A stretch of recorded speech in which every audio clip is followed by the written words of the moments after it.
Hello traders, Rich here, and here's a quick but detailed update on USDJPY. As usual, if you guys like video analysis, let me know in the comments or simply leave a like. So let's get started.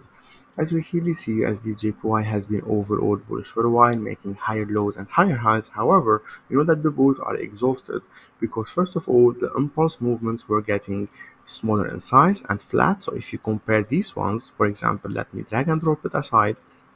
Here we go. You can clearly see that the impulse movements are getting flat. So this one was steep and big, big and flat, small and flat, and even more small and flat. Okay, so that's how you see the shift in momentum in action. That's our first indication that the bulls are exhausted.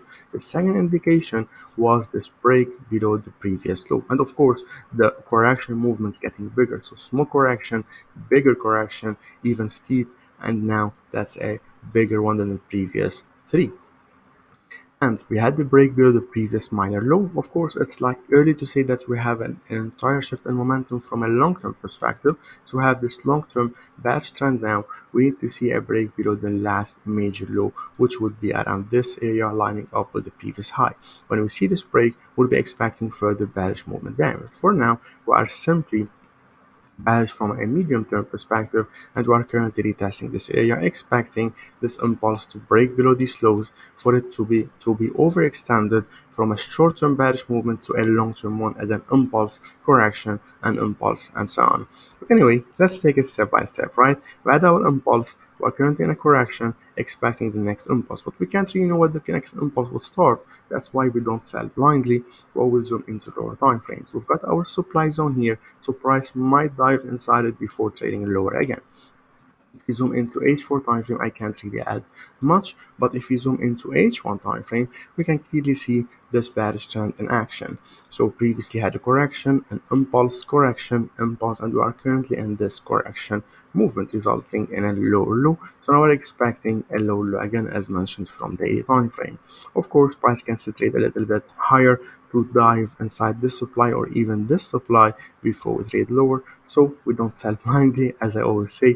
We wait for extra confirmation. We are waiting for the bears to take over, for example, by forming a new swing low here and then break it downwards. When this happens, the sellers will take over and we can enter a sell. The stop loss would be above the previous swing high, and we target a 1 to 2 risk reward ratio, which would be inside or around this lower major low from daily time frame, which is also a demand zone, as we had an aggressive movement upward from it.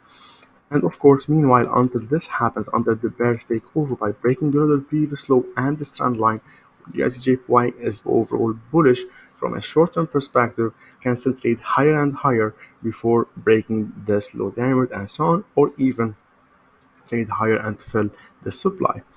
Before we continue, I want to tell you about Tickmill.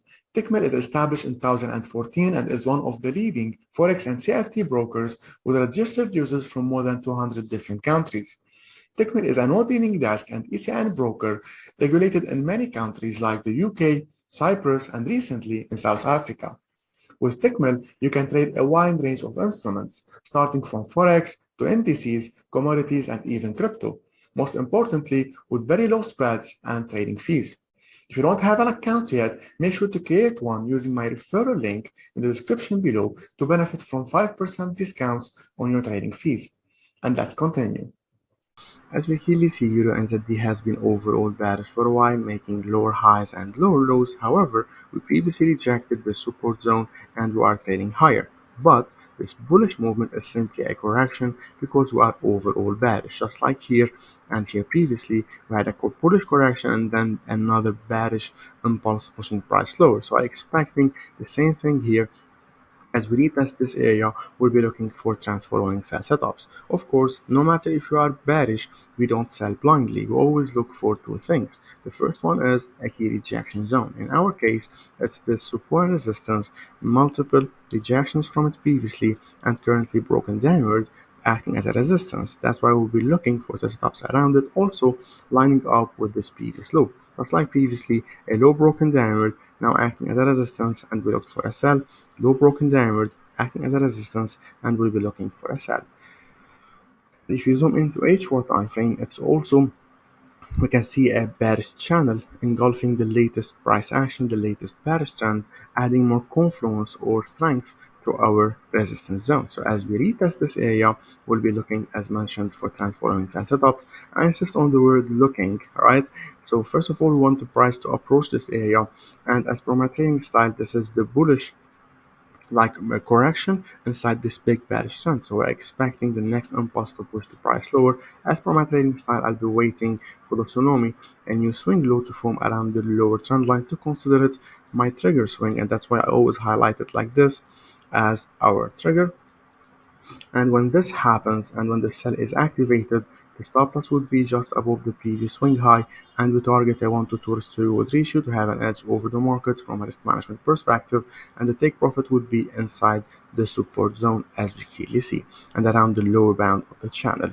Meanwhile, until the sell is activated, EURNZD can still trade higher and higher, dive inside the resistance before trading lower, or even break the resistance upward for it to become a support, and so on.